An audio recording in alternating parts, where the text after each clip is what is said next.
इस वीडियो में हम लोग डिस्कस करेंगे फंडामेंटल ड्यूटी के बारे में। फंडामेंटल ड्यूटी को पार्ट 4A में रखा गया है। संविधान के पार्ट 4A में केवल एक ही चीज़ रखी गई है, वो है फंडामेंटल ड्यूटी। फंडामेंटल ड्यूटी को 42nd अमेंडमेंट करके 1976 में जोड़ा गया। यानी कि जब हमारा संविधान बन रहा था, बन के लागू हुआ 1950 में, उस समय फंडामेंटल ड्यूटी को नहीं जोड़ा गया। फंडामेंटल ड्यूटी को 42nd अमेंडमेंट करके 1976 में जोड़ा गया। और आगे हम लोग देखते हैं इसके बारे में कि इसका ओरिजिन क्या है। फंडामेंटल ड्यूटी की ओरिजिन क्या है? ये सरदार स्वरण सिंह कमेटी की सिफारिश पर फंडामेंटल ड्यूटी की ओरिजिन हुई थी। ये सरदार स्वरण सिंह कमेटी क्या है? सरदार स्वरण सिंह कमेटी, इंदिरा गांधी ने एक कमेटी स्थापित की थी। और जैसे हमारा राज्य फंडामेंटल राइट की बात करता है कि यह नागरिकों के फंडामेंटल राइट है या स्टेट देता है, तो वैसे ही हमारे नागरिकों की भी कुछ फंडामेंटल ड्यूटी होनी चाहिए, जो हमें हमारे जैसे इन्वायरमेंट पर, हमारे आम जनता पर, हमें कैसे अपने देश की संप्रभुता पर, राष्ट्रध्वज पर राष्ट्रगान का आदर करना चाहिए, हमें एकता अखंडता की रक्षा करनी चाहिए। इसी प्रकार हमारी कुछ ड्यूटी भी होनी चाहिए। इसी ड्यूटी को इंदिरा गांधी ने सरदार स्वरण सिंह कमेटी पर कहा और सरदार स्वरण सिंह कमेटी ने 1976 में कुछ फंडामेंटल ड्यूटी इंदिरा गांधी के सामने प्रस्तुत की, जिसमें से कुछ फंडामेंटल ड्यूटी उस गवर्नमेंट ने रिजेक्ट कर दिया, कुछ को एक्सेप्ट कर दिया। उस समय 10 फंडामेंटल ड्यूटी जोड़ी गई थी। 42nd अमेंडमेंट करके इंदिरा गांधी के शासनकाल में 10 फंडामेंटल ड्यूटी को एक्सेप्ट किया गया था। लेकिन अभी के संविधान में 11 फंडामेंटल ड्यूटी है। वो 11वां फंडामेंटल ड्यूटी जो है वो 86 अमेंडमेंट करके जोड़ा गया। 86 अमेंडमेंट करके 2002 में एक और फंडामेंटल ड्यूटी जोड़ा गया, जो कि है हु इज पेरेंट और guardian to provide opportunities for education to his child or age case may be world between the age of 6 and 14 years। यानी कि टोटल कुल मिलाकर अब हमारे संविधान में 11 फंडामेंटल ड्यूटी है। और उस समय जब जोड़ा गया था तो केवल 10 ही फंडामेंटल ड्यूटी जोड़ा गया था, जिसमें से फंडामेंटल ड्यूटी क्या है उसको हम लोग देखते हैं कि पहला फंडामेंटल ड्यूटी क्या है। पहला फंडामेंटल ड्यूटी है to abide by the constitution and respect its ideal and institution, the national flag and the national anthem. हमें संविधान का पालन करें और उसके आदर्शों, संस्थाओं और राष्ट्रध्वज और राष्ट्रगान का आदर करें। यह हमारा मूल्य कर्तव्य है। और बी क्या है कि to cherish and follow the noble ideals which inspired our national struggle for freedom. यानी कि स्वतंत्रता के लिए हमारे राष्ट्रीय आंदोलन को प्रेरित करने वाले उच्च आदर्शों और को हृदय में संजोए रखें और उनका पालन करें। तीसरा क्या है कि to uphold and protect the sovereignty, unity and integrity of India. Bharat की प्रभुता, एकता और अखंडता की रक्षा करें और उसे अक्षुण्ण रखें। ये सब हमारे फंडामेंटल ड्यूटी है जो हमें करना चाहिए, हमें यह सब करने चाहिए। और जो डी है to defend country and render national service when called upon to do so. देश की रक्षा करें और आह्वान के लिए किए जाने पर राष्ट्र की सेवा करें। मान लीजिए जैसे रूस यूक्रेन विवाद हुआ है, तो उस समय जो यूक्रेन की स्थिति है, तो वहाँ की गवर्नमेंट के कहने पर वहाँ की जो आम जनता है वो युद्ध के लिए तैयार हो रही है। यही कहता है हमारा चौथा कि to defend country and render national service when called upon to do so, उस समय वह करने के लिए तैयार रहें।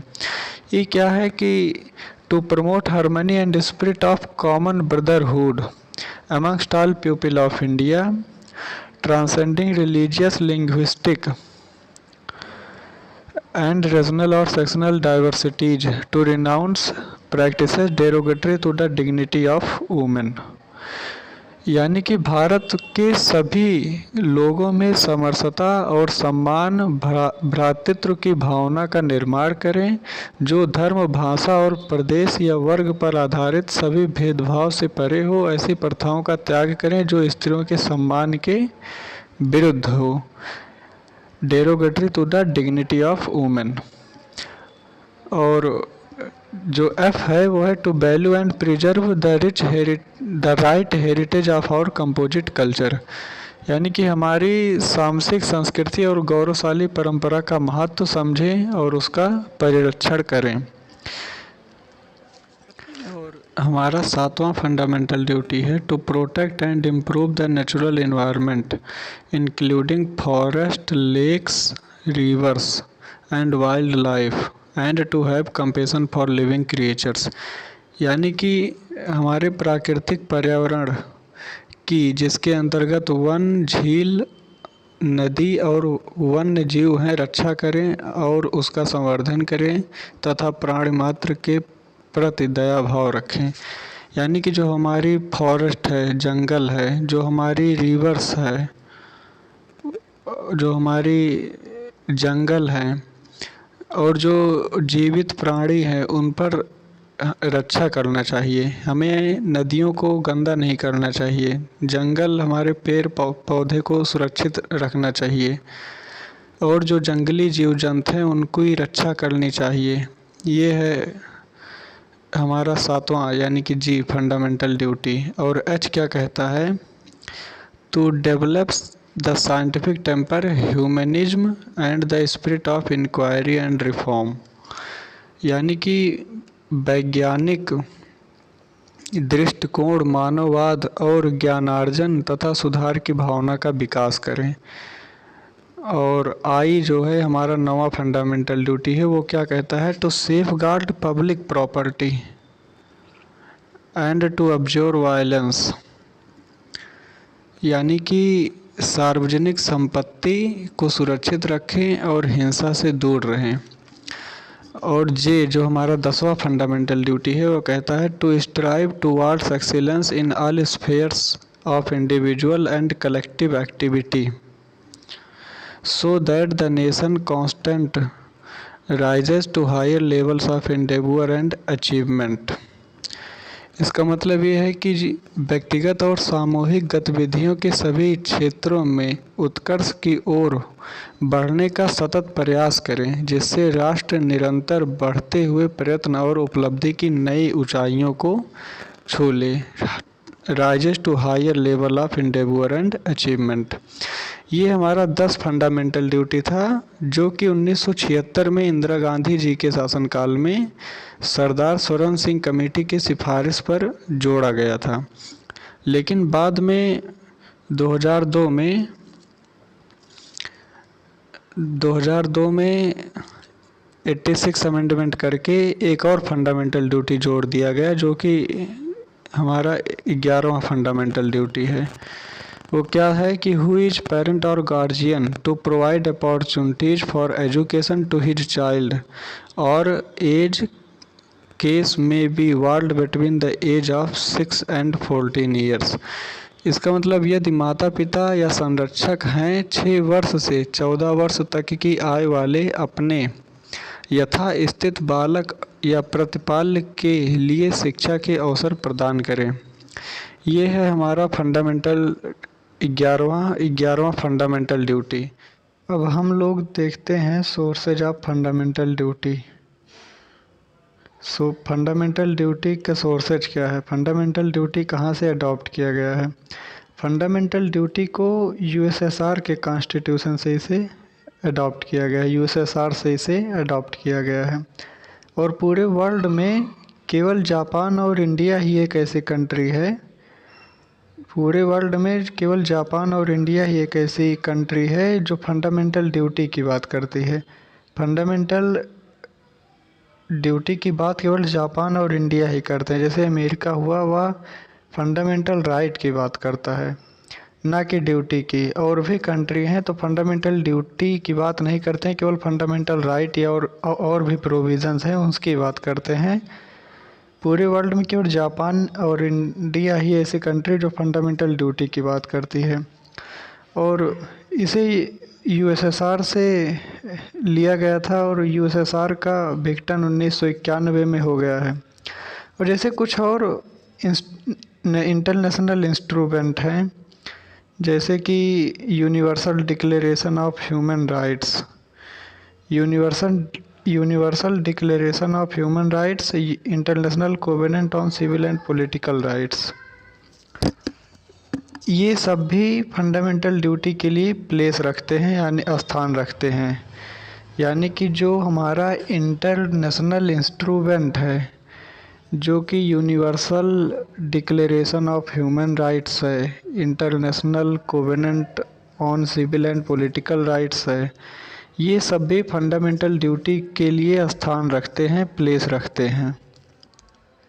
Now let us discuss enforcement of fundamental duty. Fundamental duty क्या इन्फोर्सिएबल बाय लॉ है कि नहीं है? यदि कोई व्यक्ति फंडामेंटल ड्यूटी का वायलेशन करता है तो क्या हम उसे किसी भी कोर्ट में, सुप्रीम कोर्ट में या किसी भी कोर्ट में चैलेंज कर सकते हैं कि नहीं कर सकते हैं? तो ये जो फंडामेंटल ड्यूटी है ये नॉन जस्टिसिएबल इन कैरेक्टर है, यानी कि इसका ये इन्फोर्सिएबल बाय लॉ नहीं है। यदि कोई व्यक्ति जो हमारा 11th फंडामेंटल ड्यूटी दिया गया है, यदि कोई व्यक्ति उसमें से उसका कोई वायलेशन करता है तो हम इसे किसी भी कोर्ट में चैलेंज नहीं कर सकते हैं। जो हमारा पार्ट 3 है फंडामेंटल राइट, यदि कोई व्यक्ति फंडामेंटल राइट का वायलेशन करता है तो हम आर्टिकल 32 के तहत, 12 से 35 से फंडामेंटल राइट है, तो हम आर्टिकल 32 के तहत हम उसे सुप्रीम कोर्ट में तुरंत जा सकते हैं। यानी कि जो हमारा फंडामेंटल राइट का अगर कोई वायलेशन करता है तो हम तुरंत उसे सुप्रीम कोर्ट में जाके चैलेंज कर सकते हैं आर्टिकल 32 के तहत। लेकिन जो हमारा पार्ट 4A जो हमारा पार्ट 4A है फंडामेंटल ड्यूटी, ये नॉन जस्टिसिएबल इन कैरेक्टर है, यानी कि इसका कोई भी किसी भी कोर्ट में हम चैलेंज नहीं कर सकते हैं। जैसे हमारा जो पहला फंडामेंटल ड्यूटी है उसे देखते हैं, to abide by the constitution. To abide by the constitution and respect its ideals and institution, the national flag and the national anthem। ये जो है the national flag and the national anthem, यानी कि अगर कोई भी व्यक्ति नेशनल फ्लैग को बर्न करता है, जलाता है, कोई भी व्यक्ति अगर नेशनल फ्लैग को जलाता है, जो हमारा राष्ट्रीय तिरंगा है, अगर कोई व्यक्ति उसे जलाता है तो क्या इसके लिए भी कोई प्रावधान नहीं है? तो है इसके लिए प्रावधान। इसके लिए एक एक्ट है, prevention of insult to national honour act. यदि कोई व्यक्ति 1971 का ये एक्ट है, यदि कोई व्यक्ति, जो हमारा पहला फंडामेंटल ड्यूटी है, जो नेशनल फ्लैग या फिर नेशनल एंथम का कोई भी निरादर करता है, तो इस एक्ट के ज़रिए हम उसे अरेस्ट कर सकते हैं। यानी कि जो लीगली है फंडामेंटल ड्यूटी, वो लीगली ऐसा नहीं कहा गया कि इन्फोर्सिएबल बाय लॉ, ये कहा गया है कि इन्फोर्सिएबल बाय लॉ नहीं है, लेकिन ऐसा भी नहीं है कि यह इन्फोर्सिएबल बाय लॉ नहीं है। इसके अलावा जो पहला था कि the national flag and the national anthem, जो नेशनल एंथम है वो एक केस था Shyam Narayan Chouksey versus union of India. इसमें भी बताया गया था कि जो हमारा राष्ट्रगान है, किसी भी जो टीवी शो है जो सिनेमा हॉल है उसकी शुरुआत में सबसे पहले नेशनल एंथम गाया जाएगा। नेशनल एंथम उस स्क्रीन पर चलेगा और उस स्क्रीन पर नेशनल फ्लैग होगा। ये बताया गया है इस केस में।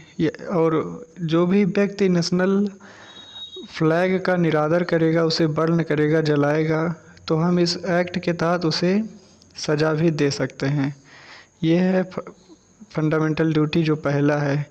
इसके अलावा जो और फंडामेंटल ड्यूटीज़ हैं, जैसे ये है to promote harmony and spirit of common brotherhood amongst all people of India transcending religious linguistic and regional और sectional diversities to renounce practice derogatory to the dignity of women. यदि कोई व्यक्ति इसमें से अगर जो हमारा पांचवा फंडामेंटल ड्यूटी है इसका अगर कोई वायलेशन होता है तो आईपीसी में इसके लिए प्रावधान दिया गया है। आईपीसी के तहत उसे सज़ा मिलेगी। और जैसे और है जी वाला है to protect and improve the natural environment including forest, lakes, rivers and wild life and to have compassion for living creatures. एक केस था MC Mehta versus union of India. इस केस में बताया गया था कि जो हमारा नेचुरल इन्वायरमेंट है इसकी हमें सुरक्षा करनी चाहिए। और जैसे उस केस में था जो रिवर्स है, गंगा रिवर, उस रिवर को हमें क्लीन बनाए रखना चाहिए। जो एमसी मेहता थे वो एक रिट दायर किए थे सुप्रीम कोर्ट में उस मैंडेमस के रिट के लिए। उसमें उन्होंने बताया कि जो नेचुरल इन्वायरमेंट है उसका वायलेशन हो रहा है और काफ़ी व्यक्ति जो हैं वो बीमारी से ग्रसित हो जाते हैं क्योंकि जो रिवर नदी है वो बहुत गंदी है।